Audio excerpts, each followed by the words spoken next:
Are you friendly with your good bacteria? Now that's the topic for today. We have good and bad bacteria, both have a role to play, but what is it that we can do to make sure that we have a good gut microbiome, and what is it that this gut microbiome does for us to make sure that we are in a good health? That's the topic for today. Let's move on. We know that we have good bacteria and bad bacteria. Good bacteria and bad bacteria both have a significant role to play in our system. But what is it that these gut bacteria are so closely related and linked to our vitamins? Yes, the fact is that you cannot prepare vitamins into your body if you do not have a healthy gut microbiome or you do not have a good balance of your gut bacteria. Yes, gut bacteria will enable you to have or make vitamins in your body. There are only two vitamins that your body can make without the presence of bacteria. That is vitamin D, which is absorbed by the sun rays through your skin and it protects you from a variety of immune diseases. And there is another one which is B3. Now B3 is essentially converted form of tryptophan, which is a protein, and this vitamin B3 is extremely critical because it decreases your bad cholesterol and it increases your good cholesterol for you.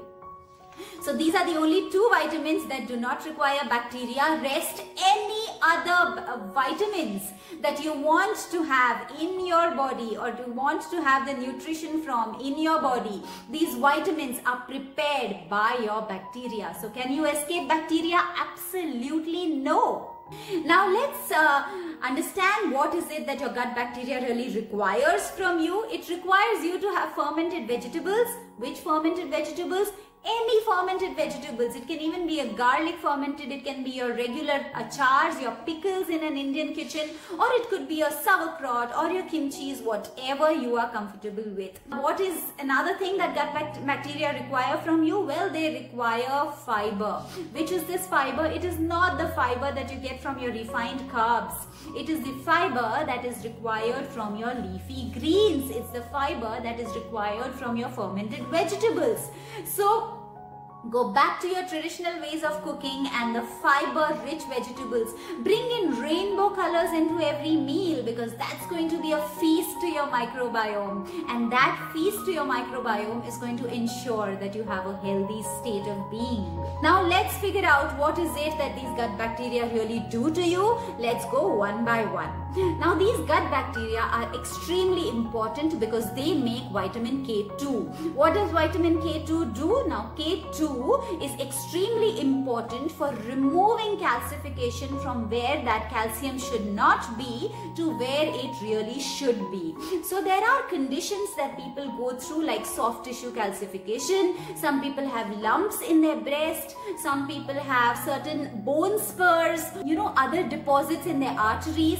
So a lot of people who have found blockages in their heart arteries, and after the surgical procedure they remove these white colored deposits that come out of your arteries. They are generally your calcification deposits, and these calcification deposits stay there and are not absorbed into your body because vitamin K2 is not present to remove it from the wrong places and put it into the right places and ensure absorption.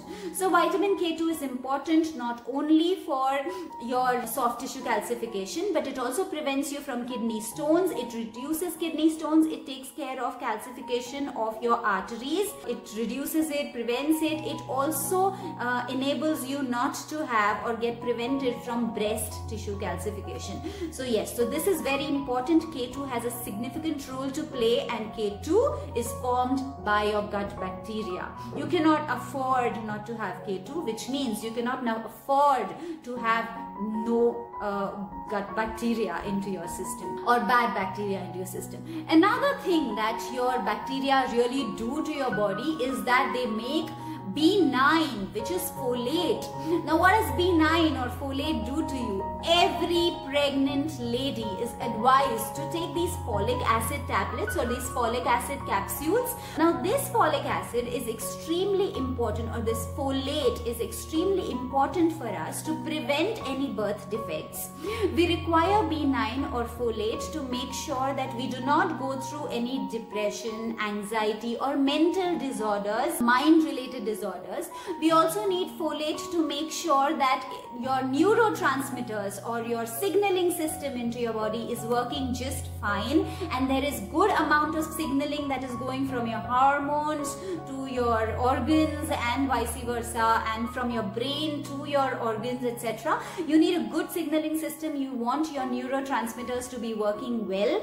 It will also ensure reduced stress, and all of this by the presence of vitamin B9, which is folate, and this cannot be formed into your body if you do not have good friendly gut bacteria.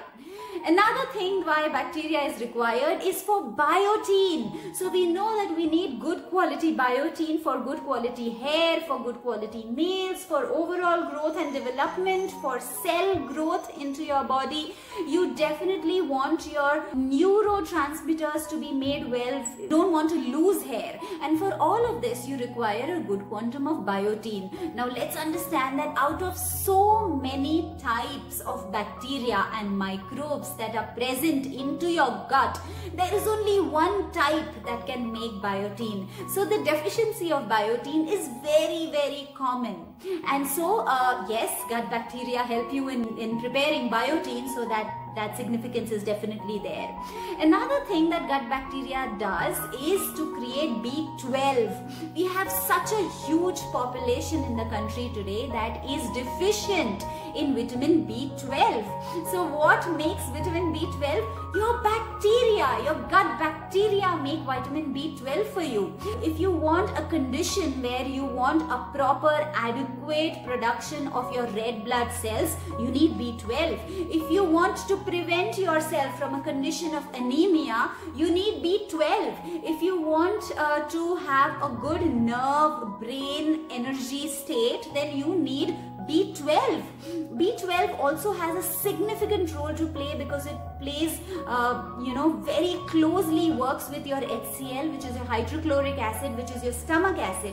So B12 works with your hydrochloric acid very, very closely. So you need vitamin B12, but who makes it for you? It is bacteria. If I have to put it in very simple terms, B12 is your bacteria poop.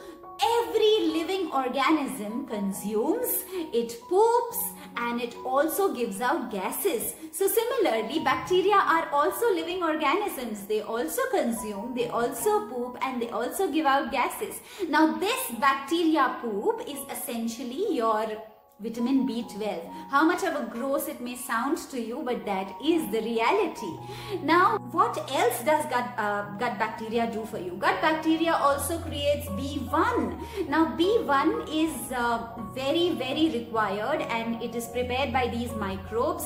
What does B1 do to you? B1 actually creates GABA. This GABA is essentially an anti-stress vitamin, and it keeps you calm, it keeps you balanced, it keeps you relaxed. So GABA is very, very critical. GABA is made by B1, and B1 is made by your bacteria.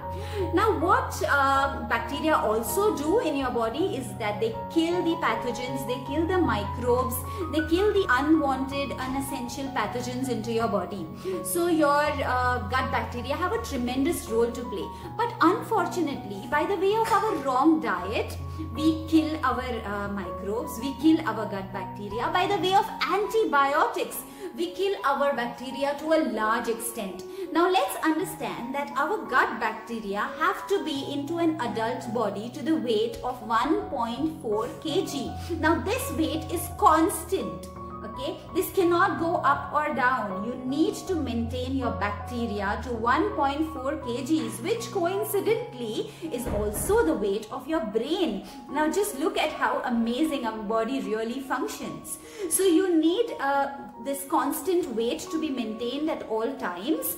And what antibiotics do is that they kill the good bacteria and they kill the bad bacteria, and the quantum of bacteria into your body reduces, which means this weight of 1.4 kg reduces. Now when this reduces, your body is not going to keep you in a, into a condition where that weight gets reduced. That weight has to be constant. So your body starts preparing resistant bacteria bacteria to fulfill the requirement of this 1.4 kg. We have a role, that is played very significantly by good bacteria. Even your bad bacteria also have a role to play into your body. But your resistant bacteria do not have any role to play in your body. They are not required. But your body has to prepare it because you've killed your good and bad bacteria by the way of antibiotics.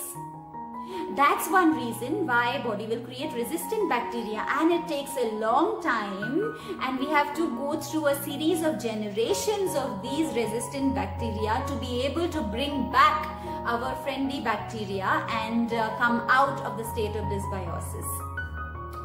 So yes, it is very, very critical. We do not want to kill these microbes, kill these bacteria by unwanted, unrequired antibiotics that we generally just pop in. So try to stay away from antibiotics. It makes a tremendous difference to your gut diversity, to your gut microbiome, to your gut health. I hope this was very, very useful. I hope we also have understood the significance of gut microbiome as far as vitamin production is concerned. We cannot have vitamins if we do not have gut microbiome. Namaste. See you again in another video. Till then, see you.